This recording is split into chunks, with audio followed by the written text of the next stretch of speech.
자, 오늘 우리에게 주신 하나님의 말씀은 베드로전서 말씀입니다. 3장 15절에서 또 17절 말씀이고요. 설교 제목은 믿음의 선택을 했는가? 양심의 선택으로 증명하라입니다. 너희 마음에 그리스도를 주로 삼아 거룩하게 하고 너희 속에 있는 소망에 관한 이유를 묻는 자에게는 대답할 것을 항상 준비하되 온유와 두려움으로 하고 16, 17절을 합독합니다. 시작.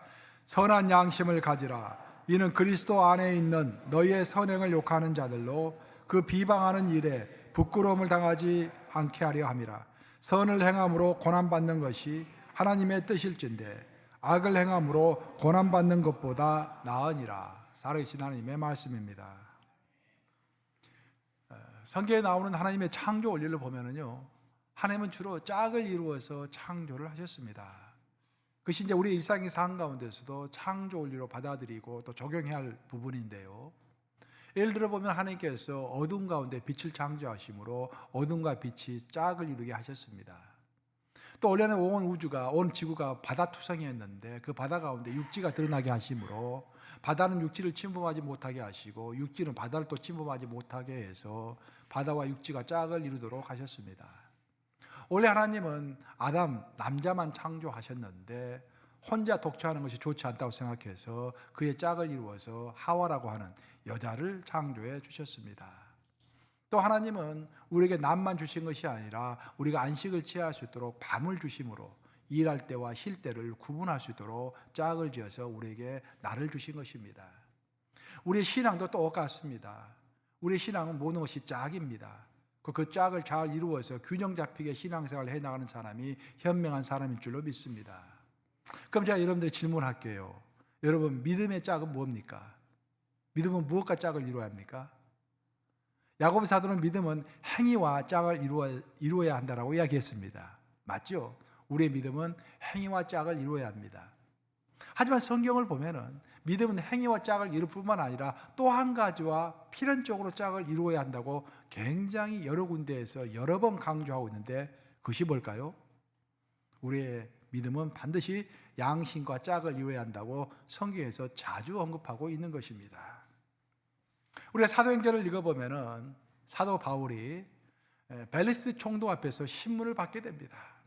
그래서 벨리스 총독 앞에서 자신의 결백함을 주장하기 위하여 자신의 인생을 어떻게 살아왔는지, 어떤 사람인지를 자기의 신앙을 또 자기의 인생을 변론하는데 그때 핵심적으로 이런 말을 합니다.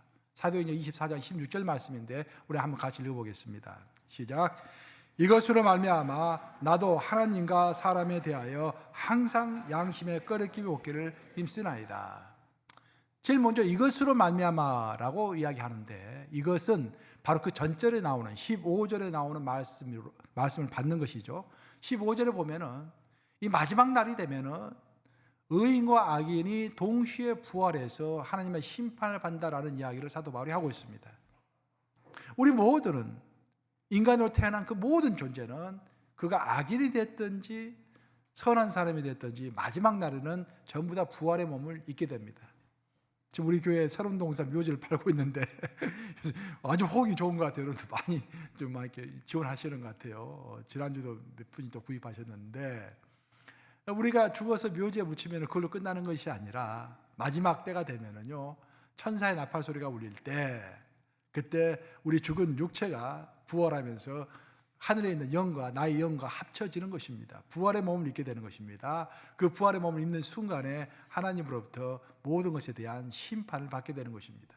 그래서 사도 바울은 나는 그것으로 인하여, 즉 마지막 심판이 있음으로 인하여서 그 마지막 심판을 기억함으로 인하여서 내가 하루하루 호흡하며 살아가는 그 모든 순간 항상이라고 했죠. 항상 양심의 꺼리낌이 없기를, 즉 하나님과 사람 앞에서 뿐만 아니라 하나님 앞에서 뿐만 아니라 사람 앞에서도 양심의 꺼리낌이 없이 살아가도록 내가 노력하고 있다. 나는 그런 사람이다 라고 사도 바울은 벨릭스 총독 앞에서 자신의 믿음과 삶을 설명했던 것입니다.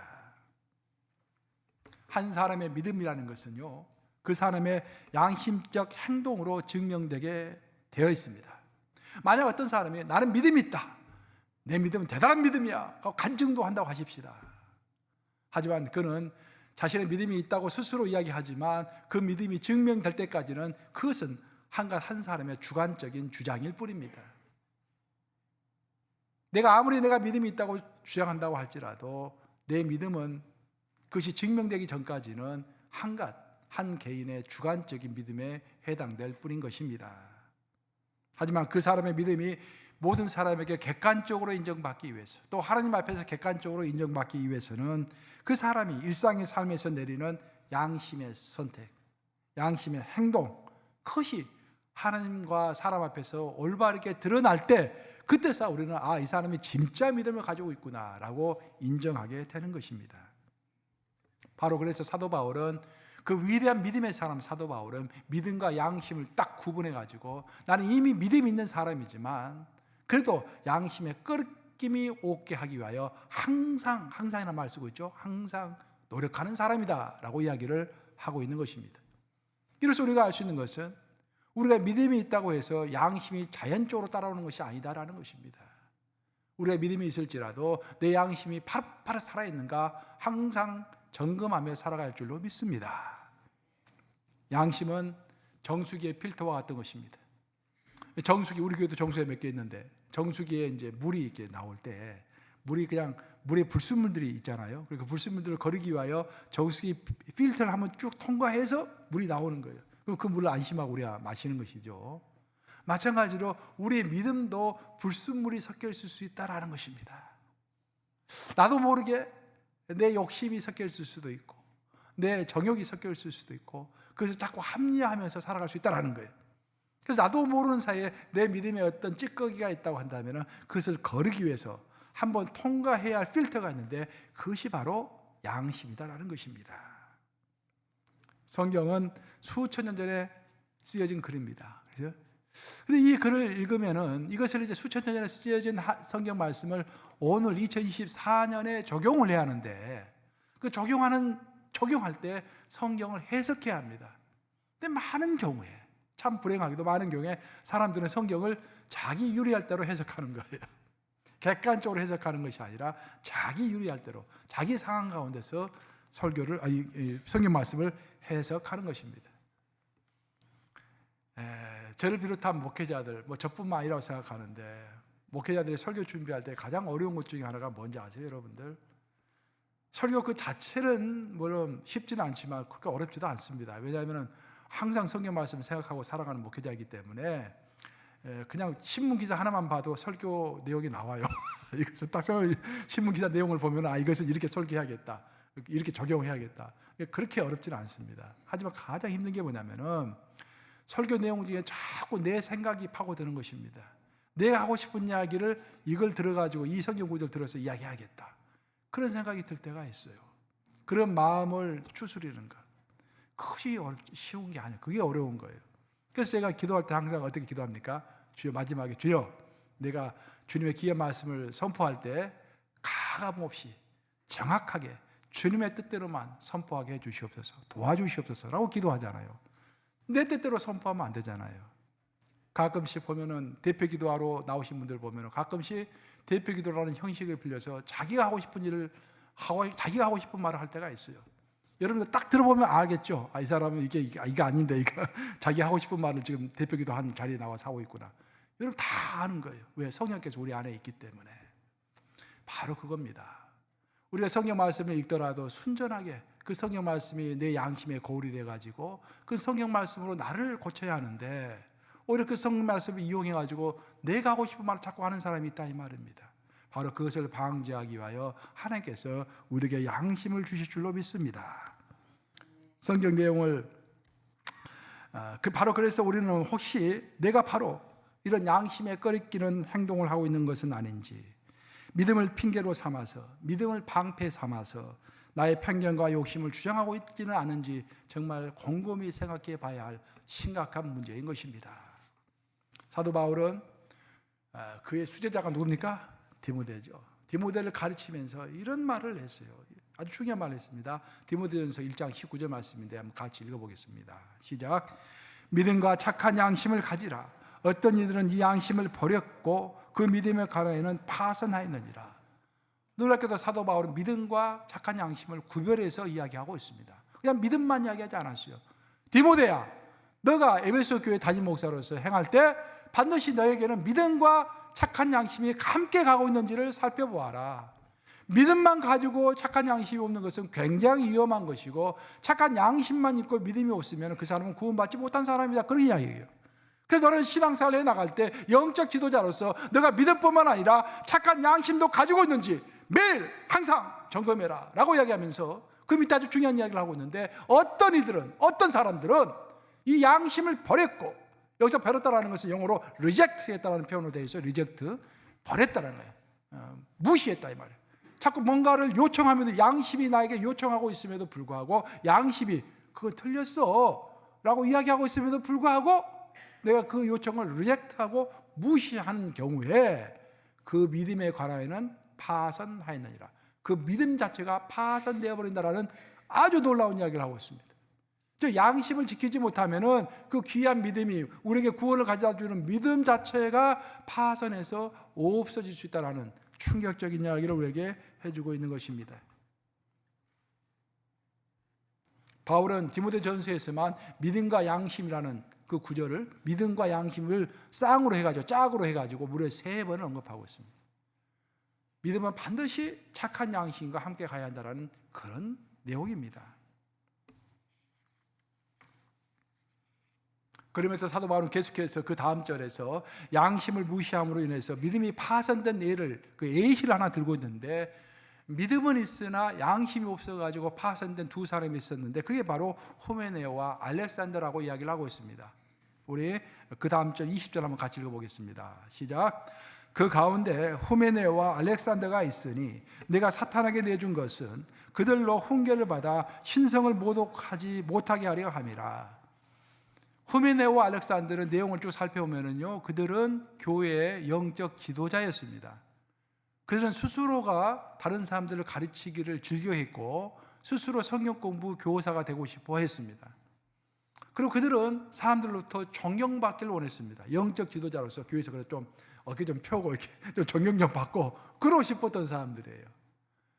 그러다가 이 사람들이 양심이 무뎌지면서, 성경 말씀이라는 것은 여러분들 성경이 간 만큼만 가고 성경이 멈출 때는 멈춰야 합니다. 근데 우리 인간은 어떤 욕심이 있냐면은 뭔가 하나를 더 보태가지고 좀 더 찬란하고 좀 더 크로스탄, 기가 번쩍 뛴 듯한 그런 것을 만들고 싶어하는 그런 욕심이 있는 거예요. 그리고 성경 말씀을 이렇게 모아가지고 하나의 원리를 만들고 싶은 그런 욕구도 있는 것입니다. 그래서 참 설교자가 조심해야 할 것, 저도 항상 조심하는데 성경이 간 만큼만, 그래서 조금만 플러스 알파를 시키면은 좀 더 좋은 것이 나올 것 같은데 그것도 멈춰야 하는 것입니다. 멈춰야 하는 것입니다. 왜냐, 하나님이 딱 거기까지만 갔으니까. 근데 알렉산더와 후메네오는 그렇지 않았다라는 거예요. 자기가 영적인 능력이 있다, 또 영적인 지도자이다라는 것을 쇼업, 보이기 위하여 성경 말씀이 나간 것보다도 조금 더 나갔다라는 것입니다. 결국 그들은 이단으로 낙인이 되었고, 사도 바울이 뭐라고 하고 있습니까? 다시 그 구절 한번 띄워볼래요? 20절을 보시면은 그 가운데 후메네오와 알렉산더가 있으니 내가 사탄에게 내준 것은, 이 구절도 참 충격적인 구절입니다. 잘 생각해 봐야 돼요. 왜냐하면은 사도 바울이, 우리가 생각하면은 후메네오와 알렉산더가 좀 실수를 했다고 하더라도 교회는 은혜고 교회는 사랑이잖아요. 다 용서해주고 그냥 은혜와 사랑으로 용서해주고 품으면 될 것 같은데 사도 바울이 그렇게 하지 않았다는 것입니다.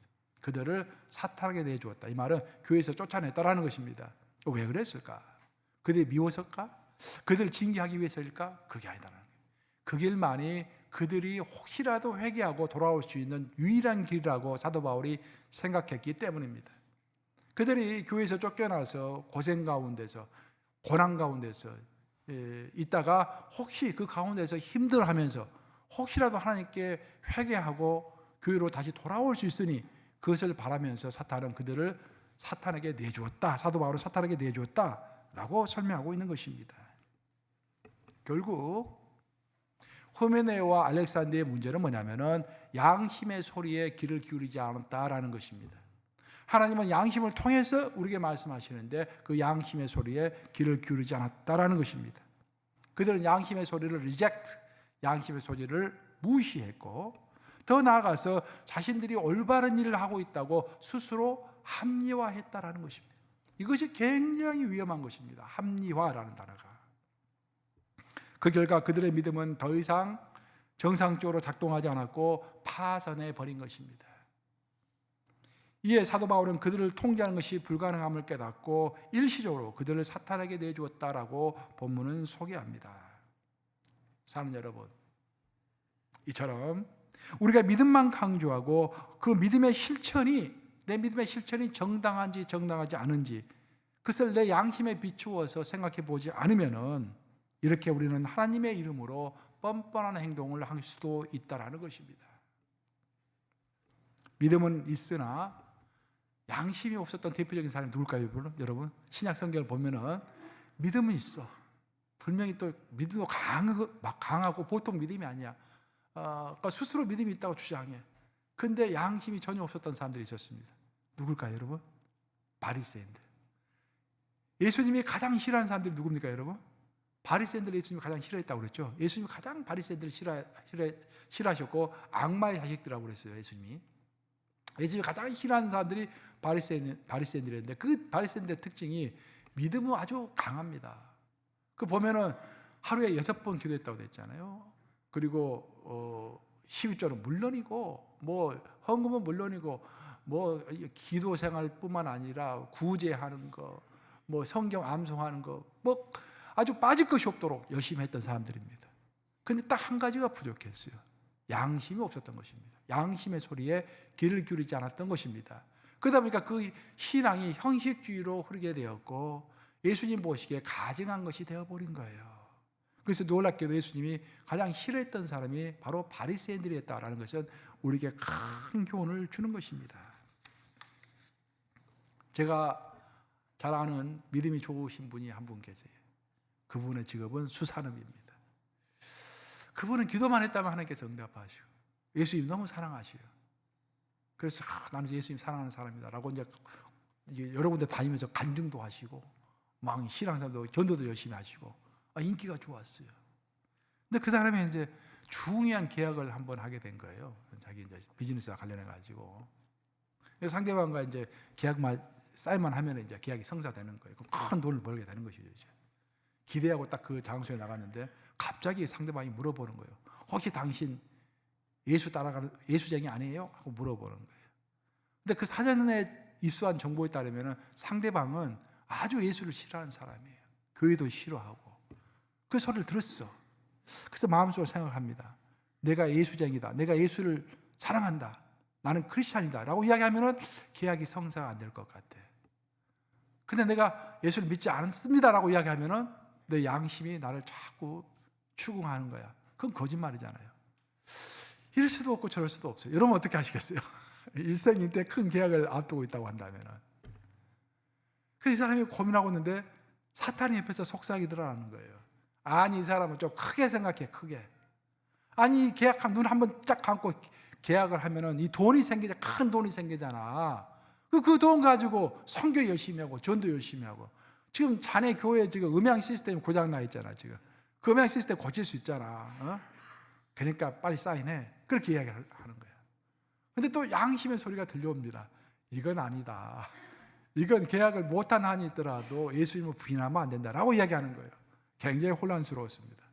그러다가 에이 모르겠다고 사인해버린 거예요. 여기다가 나는 예수님을 모릅니다 라고 이야기하고 그래서 사인해버린 거예요. 사인하고 나서 그 사람이 무척 후회가 되더래요. 너무 양심의 가책이 오고 그래서 주일 예배를 한 번 빠지고 두 번 빠지고 세 번 빠지다가 자꾸 빠지다가 드디어 이제 교회를 안 나가게 돼버린 거예요. 이제 믿음이 아예 없어져 버린 거예요. 믿음이 파산해버린 거예요. 근데 놀랍게도 예수님이 그 부활하신 예수님이 직접 찾아오셨대요. 그 사람에게. 찾아와셔가지고 실망하지 말아라. 내가 너를 이해한다. 내가 너를 용서한다. 라고 말씀해 주시면서 격려를 해 주시더래요. 얼마나 힘이 됐겠어요. 부활하신 예수님 직접 나타나시고 격려해 주시니까. 이 사람이 다시 믿음을 회복하고 교회 열심히 나갈 뿐만 아니라 막 전도도 열심히 하면서 가는 곳마다 간증을 했습니다. 이렇게 간증을 했어요. 여러분 선한 양심을 가지십시오. 양심의 소리에 귀를 기울이십시오. 이것이 있어야만이 우리의 믿음이 바로 사용될 수가 있습니다. 양심이 없으면 믿음이 엉뚱한 방향으로 갈 수가 있습니다.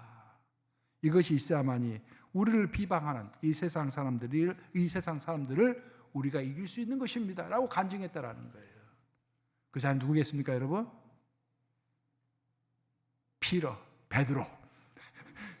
베드로 고기 잡는 수산업자 났잖아요. 예수님 부인했잖아요. 그렇죠? 예, 예수님 부인했잖아요. 그 피러 이야기를 제가 각색해서 한번 해본 거예요. 유명한 이야기입니다. 이거 제가 만든 이야기가 아니라 유명한 이야기예요. 이거. 그래서 베드로가 이런 고백을 해서 베드로전서 3장 16절 한번 같이 읽어보겠습니다. 베드로전서 3장 16절 함께 읽습니다. 시작.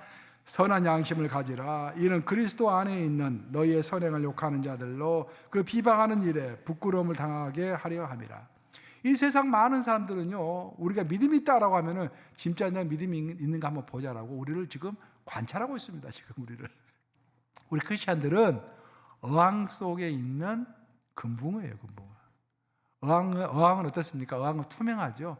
금붕어가 헤엄치는 모습을 다 보고 있어요. 우리가 우리 애를 속일래야 속일 수가 없는 입장입니다. 세상 사람들은 다 우리를 보고 있는데 우리는 말로는 믿음이 있다고 하면서 양심에 꺼리끼는 행동을 하면은 세상 사람들이 우리를 비웃는다라는 거예요. 그래서 그 세상 사람들을 이길 수 있는 방법은 선한 양심을 가지라. 선한 양심을 가지고 그 양심이 나를 이끄는 대로 그것을 결단하고 선택하고 실행할 때 그때 세상 사람들이 우리를 인정해주고 우리를 비방했던 사람들이 스스로 창피함을 느낀다라는 이야기를 하고 있는 것입니다. 성경을 읽어보면은 성경에는 크게 세 가지 양심에 대해 언급을 하고 있어요. 화면을 바꿔도 됩니다. 첫 번째 이제 성경에서 이야기하고 있는 양심은 덜에 펴진 양심입니다. 이것은 믿지 않는 자들이 갖고 있는 양심인데 디도서 1장 15절 한번 같이 읽어보겠습니다. 디도서 1장 15절 시작. 깨끗한 자들에게는 모든 것이 깨끗하나 더럽고 믿지 아니하는 자들에게는 아무것도 깨끗한 것이 없고 오직 그들의 마음과 양심이 더러운지라. 하나님이 보시기에 이 세상 사람들은 그리스도의 보혈로 씻김을 받지 않은 사람들은 다 더러운 양심을 가진 사람이다라는 거예요. 무슨 말을 하든지 그리스도의 보혈로 양심이 씻겨지지 않으면 그것은 이미 더럽혀진 양심이다라고 성경은 이야기하고 있습니다. 두 번째로 성경이 이야기하고 있는 양심은 믿는 자들의 양심인데요. 그 착한 양심, 선한 양심입니다. 화면을 바꿔되겠습니다. 그 양심은 특별히 이 양심은 우리가 세례를 받을 때 하나님의 부르심에 응답했던 그런 양심이라고 이야기하는데 우리 베드로전서 3장 21절 한번 같이 읽어보겠습니다. 시작. 물은 예수 그리스도께서 부활하심으로 말미암아 이제 너희를 구원하는 편이 곧 세례라. 이는 육체의 더러운 것을 제하여 버림이 아니요 하나님을 향한 선한 양심의 강군이라. 이 구절 좀 약간 어려운데 이런 말이에요. 믿지 않은 자들은 더럽혀진 양심을 갖고 있는 반면에 믿는 자들은 착하고 선한 양심을 갖고 있다는 것입니다. 그러면 착하고 선한 양심이 어떤 양심이 착하고 선한 양심입니까? 무엇이 기준이 돼가지고 내가 현재 착한 양심을 유지하고 있는지 유지하고 못하고 있는지 알겠는가? 그것을 설명하는 그 구절이에요. 내가 현재 착한 양심, 선한 양심을 갖고 있는지 갖고 있지 않는지를 알려면은 내가 세례받던 날을 기억하라 그런 말이에요. 내가 세례받던 그날 우리가 믿음을 하나님께 고백하고 세례받던 그날 여러분의 양심은 어떤 상태였습니까? 굉장히 깨끗한 상태였죠. 네, 이제부터는 새로운 인생을 살리라. 이제부터는 정말 선한 인생을 살리라. 성스러운 삶을 살리라. 우리 예수님이 뭐라 하든지 우리 하나님이 뭐라 하든지 순종하는 삶을 살리라. 나는 더 이상 죄를 짓지 않으리라. 그렇게 다 다짐하면서 세례를 받았잖아요. 그 세례를 받을 때 그때 응답했던 양심, 그걸 이야기하는 거예요. 응답했던 양심, 그것이 바로 선한 양심이고 그것이 바로 착한 양심이다라는 거예요. 그래서 내가 오늘도 그 선한 양심을 유지하고 있는가라는 것을 보려면은 내가 30년 전에 40년 전에 세례받았을 때 그때 가졌던 그 마음을 지금 내가 갖고 있는가 돌아보라 그런 말입니다. 이처럼 성경은 믿지 않는 자들이 갖고 있는 더러운 양심과 믿는 자들이 갖고 있는 선한 양심 두 가지를 언급함과 동시에 한 가지 양심을 더 이야기하고 있는데 이것이 굉장히 중요합니다. 이것이 바로 화인 맞은 양심입니다.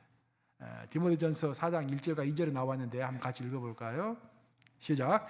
그러나 성령이 밝히 말씀하시기를 후일에 어떤 사람들이 믿음에서 떠나 미혹하는 영과 귀신의 가르침을 따르리라 하셨으니 자기 양심이 화인을 맞아서 외식함으로 거짓말하는 자들이라 라고 얘기하고 있습니다. 이 믿음은 한때 믿음을 가졌지만 믿음이 약해진 자들이 갖게 되는 양심이 바로 화인 맞은 양심이다라는 거예요. 즉 성경은 세 가지 양심을 이야기한다고 그랬죠. 믿지 않는 자들이 갖고 있는 더러운 양심, 믿는 자들이 갖고 있는 선한 양심, 그리고 세 번째는 한때 잘 믿었지만 지금은 믿음이 희미한 상태에서 갖고 있는 화인 맞은 양심을 이야기합니다. 화인 맞은 양심은 무감각해진 양심이다. 무감각해진, 감각이 없어진. 아무리 양심을 통해서 하나님이 말씀해 주셔도 깨달아 알지 못하는 그런 양심이다라는 것입니다. 내가 예를 들어 볼게요. 여러분 머릿속으로 상상해 보세요. 삼각형 바람개비가 있다고 해봅시다. 바람이 불면 막 도는 바람개비가 있어요. 그 삼각형으로 돼 있어요. 삼각형은 모서리가 3개입니다. 그렇죠? 모서리 3개예요. 그 모서리는 뾰족합니다. 이것이 양심이라고 생각을 해보세요. 내가 양심에 꺼리끼는 말을 한다든지 양심에 꺼리끼는 행동을 하면은 그 양심의 바람개비가 막 내 마음속에 도는 거예요. 그 모서리가 날카로우니까 내 마음이 굉장히 아프겠죠. 아파요. 그래서 내가 회개합니다. 아, 내가 뭔가 잘못되었구나. 내가 마음이 아프구나. 하나님 앞에서 내가 잘못하고 있구나라고 스스로를 돌아볼 수 있어요. 양심이 뾰족하면은. 그런데 그 양심의 바람개비가 하루에도 12번씩 돌아 막 너무 많이 돌아. 너무 많이 돌다 보니까 이제는 그 모서리가 다 닳아진 거야. 닳아져가지고 무뎌진 거예요. 그 양심의 바람개비가 아무리 돌아도 무감각해진 것입니다. 이것이 화인 맞은 양심이다라는 거예요. 그래서 우리 믿는 자들은 각별하게 양심을 잘 무뎌지지 않도록 예리하게 가다듬지 않으면요 얼마든지 우리의 양심은 무뎌질 수가 있습니다. 그래서 항상 기도하고 항상 말씀 보라는 거예요.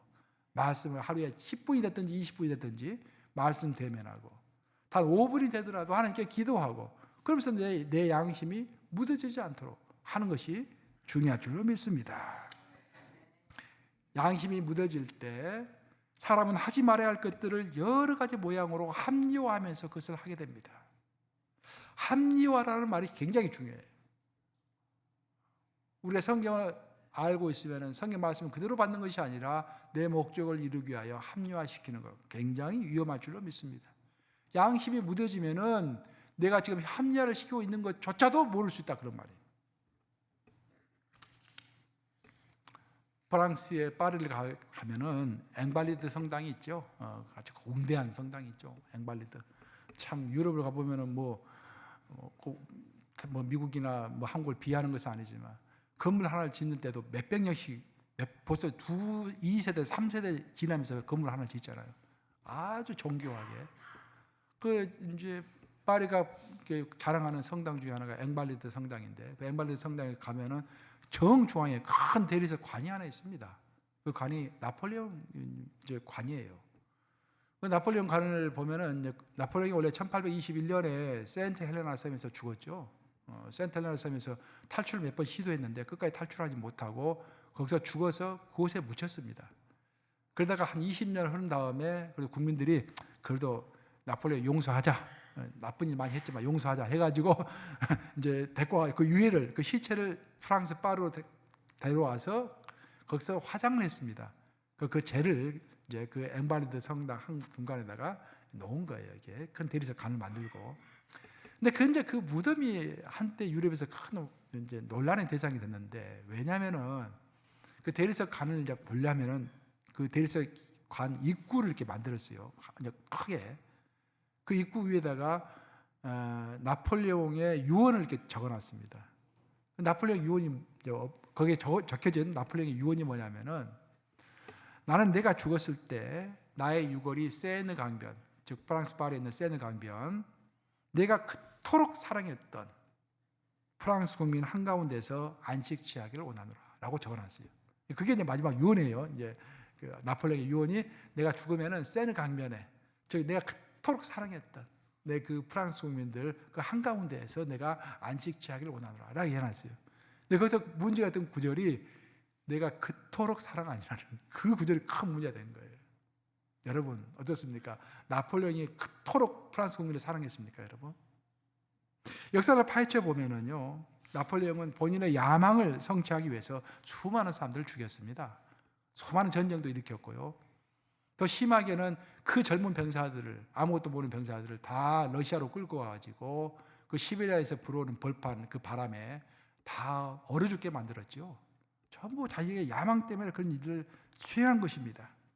근데 그렇게 해놓고 나서 그는 나는 프랑스 국민들을 그토록 사랑했기 때문에 그들을 그토록 고통스럽게 했다고 합리화를 하고 있는 것입니다.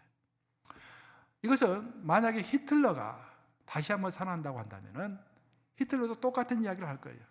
내가 내 게르만 민족을 그토록 사랑해서, 항상 그렇게 이야기했죠. 자기 게르만 민족을 사랑한다고. 내가 게르만 민족을 그토록 사랑해서 2차 세계대전도 일으켰고 독일이 망하게 했고 600만 명의 유대인들을 다 학살하고 죽였고 가스실에 넣어서 죽였고 집시들도 다 잡아가지고 다 죽였다. 자기 합리화입니다. 자기 합리화가 이렇게 위험한 거예요.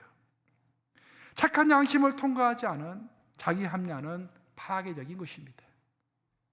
그것은 세상과 교회의 태풍을 몰고 옵니다. 그래서 우리는 나의 주장과 판단이 혹시 위험한 자기 합리화의 토대 위에 서 있지는 않는지 착한 양심을 가지고 면밀히 검토해 봐야 할 줄로 믿습니다. 이제 말씀을 마무리합니다. 우리가 집에서 TV를 보면은 가족끼리 이제 TV를 볼 경우에 오늘날은 사실 각자가 유튜브를 보니까 큰 문제가 아닐 것 같은데 옛날에 보면 가족이 함께 TV를 보잖아요.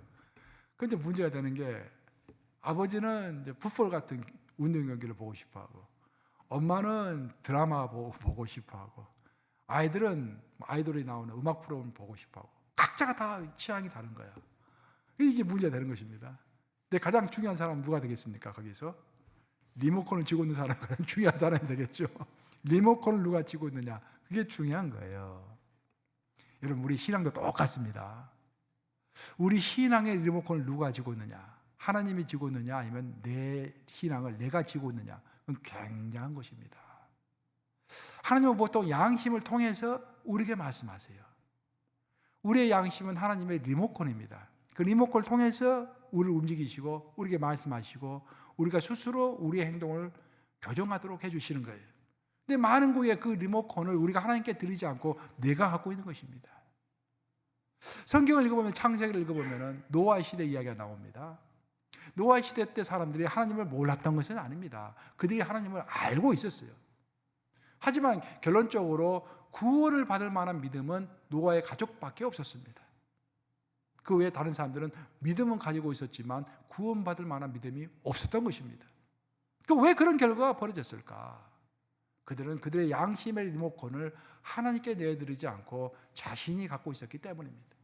하나님이 아무리 양심을 통해서 너가 지금 술 마시고 시집가고 장가고 막 엉망진창으로 생활하고 있는 이 모든 것들이 잘못됐다라고 양심을 통해서 말씀해 주셨음에도 불구하고 그들은 그 신앙의 리모컨, 양심의 리모컨을 스스로 쥐고 있었기 때문에 그 음성을 들을 수가 없었던 것입니다. 발람 선지자도 마찬가지입니다. 발람 선지자 이야기를 들어보면 등골이 오싹해요. 선지자 아닙니까? 선지자.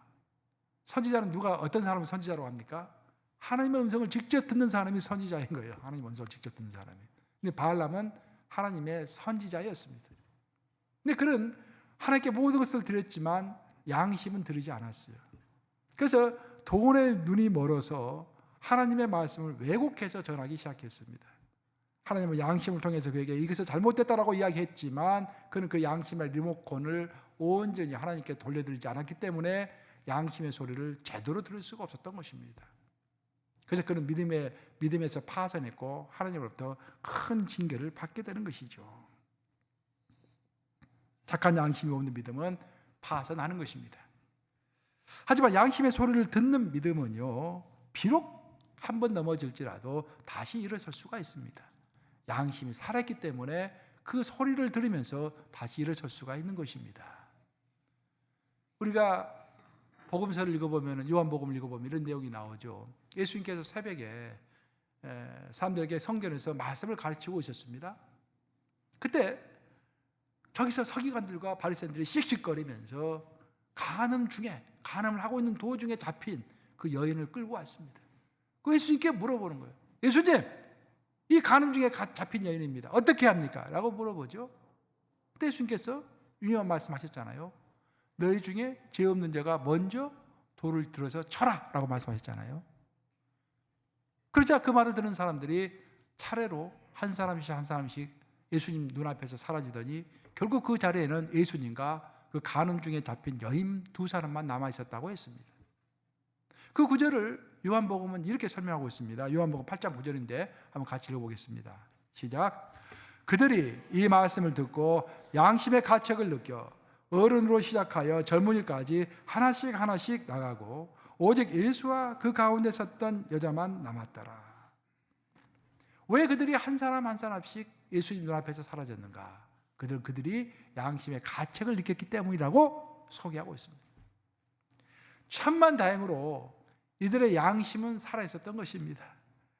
그러니까 죄를 짓지 않았던 거예요. 한때 실수했죠. 실수해서 예수님을 시험하려고 그 여자를 데리고 왔지만 양심이 아직까지는 살아있었기 때문에 죄를 범하지는 않았다, 그런 말이에요. 이로써 결론적으로 우리는 큰 교훈을 얻게 됩니다, 여러분. 그 교훈이라는 것은 뭐냐면은 어떤 사람은 산을 움직일 만한 믿음을 갖고 있어요. 대단한 사람이죠. 근데 그 사람의 양심이 죽어 있어. 자, 한쪽 사람은 산을 움직일 만한 태산 같은 믿음을 갖고 있어. 근데 양심이 죽어 있어. 근데 또 다른 사람은, 그 옆에 있는 사람은 좁쌀 만한 믿음을 갖고 있어. 별거 아닌 것 같아. 믿음이 있는지도 없는지도 잘 모르겠어. 주일 예배 출석도 잘 안 해. 좁쌀 같은 믿음이야. 근데 이 사람은 양심은 살아있어. 성경은 누구를 더 칭송합니까? 이 사람을 더 칭송한다라는 거예요. 좁쌀 같은 믿음을 가지고 있을지라도 양심이 살아있는 사람. 그 대표적인 케이스가 바리새인과 세리가 기도하러 갔잖아요. 함께 성전을 기도하러 갔습니다. 바리새인은 유창하게 기도를 했죠. 어떻게 기도했습니까? 주님, 저로 하여금 저 세리와 같은 사람이 되지 않도록 해주셔서 감사합니다. 저를 바리새인으로 세우셔서 감사합니다 하고 유창하게 기도를 했어요. 세리는 어떻게 했습니까? 성전에 들어가지도 못하고 성전 바깥에서 가슴을 쳤다고 그랬죠. 가슴을 치면서 하늘 우러러 주여 나를 불쌍히 여겨 주시옵소서 라고 이야기했다고 그랬죠. 예수님이 누구 손을 들어주셨습니까? 세리의 기도가 하나님께서 들으셨노라 라고 이야기하고 있죠. 예수님께서 분명히. 아주 중요한 구절이라고 저는 생각합니다. 2024년 오늘 두 번째 주일인데 2024년을 어떻게 해야 내가 승리할 수 있을까? 내가 태산 같은 믿음을 가졌다고 자랑하기 전에 내 양심이 파릇파릇 살아있는가? 내 양심이 파릇파릇 살아있으면 그 양심을 통해서 하나님께서 나를 교정해 주실 것이고 그 양심을 통해서 나를 올바른 길로 인도하여 주실 것이고 내가 하나님의 말씀에 그 양심을 통해서 순종할 때 반드시 승리할 줄로 믿습니다. 그래서 우리 2024년에는 큰 믿음을 자랑하기보다는 믿음은 당연히 가지는 것이고 그 믿음이 항상 살아있는 착한 양심과 함께 가게 되기를 주님의 이름으로 축원합니다. 기도하셨습니다. 좋으신 아버지, 태산 같은 믿음이 있다고 자랑하기 전에 내 양심이 파릇파릇 살아있는가 보게 하여 주시옵소서. 세리와 바리새인이 기도하러 들어갔을 때 세리는 하늘 우러러 보지도 못하고 가슴을 치며 통곡했습니다. 나를 불쌍히 여겨달라고 했습니다. 하나님은 바리새인의 기도를 들은 것이 아니라 세리의 기도를 들었다라고 예수님은 선포해 주셨습니다. 2024년 아버지, 주 앞에 겸허히 서기를 원합니다. 2024년에는 위대한 일도 하고 싶고 엄청난 일도 하고 싶고 하나님의 기적도 체험하고 싶습니다. 하지만 하나님, 그런 것들에 도취되기보다는 이제 일단 내 마음속에 양심이 살아있는가 보게 하시고 작은 일에 충성하는 자들인지 보게 하시고 내가 열심히 노력해서 승리하는 한 해가 아니라 예수님이 나와 함께 하심으로 한 사람이 천을 이기는 놀라운 역사가 내 삶에서 벌어질 수 있도록 또 우리 교회의 삶에서 벌어질 수 있도록 우리 성도 한 사람 한 사람의 삶에서 벌어질 수 있도록 축복하여 주시옵소서. 예수 그리스도를 받들어 기도합니다. 아멘.